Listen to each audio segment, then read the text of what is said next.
200 रुपए लीटर महंगा हो गया तेल। आवाम कितने जाएगी? महंगाई बिल्कुल महंगाई हो जानी आवाम तो लड़ाइयां होया हाँ करन जी लड़ाई हो रही है फिलहाल नहीं हो रही है ना लेना ही औखा है। इमरान खान आया सी 150 रुपये लीटर डीजल की आखोगे और सर जी हुकूमत सानू लुट के खा गई। 200 रुपए लीटर महंगा हो गया तेल।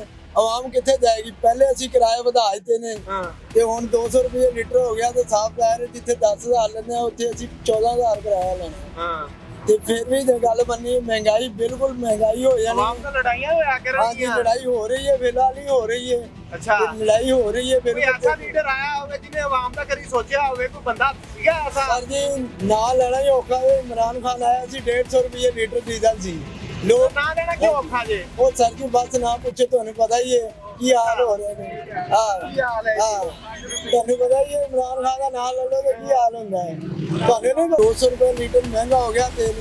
ਆਵਾਮ ਕਿੱਥੇ ਜਾਏਗੀ? ਮਹਿੰਗਾਈ ਬਿਲकुल ਮਹਿੰਗਾਈ ਹੋ ਜਾਣੀ ਆਵਾਮ ਤਾਂ ਲੜਾਈਆਂ ਹੋਇਆ ਹਾਂ ਕਰਨ ਜੀ ਲੜਾਈ ਹੋ ਰਹੀ ਹੈ ਫਿਲਹਾਲ ਨਹੀਂ ਹੋ ਰਹੀ ਹੈ ਨਾ ਲੈਣਾ ਹੀ ਔਖਾ ਹੈ। ਇਮਰਾਨ ਖਾਨ ਆਇਆ ਸੀ 150 ਰੁਪਏ ਲੀਟਰ ਡੀਜ਼ਲ ਕੀ ਆਖੋਗੇ और सर जी हुकूमत सानू लुट के खा गई। 200 रुपए लीटर महंगा हो गया तेल।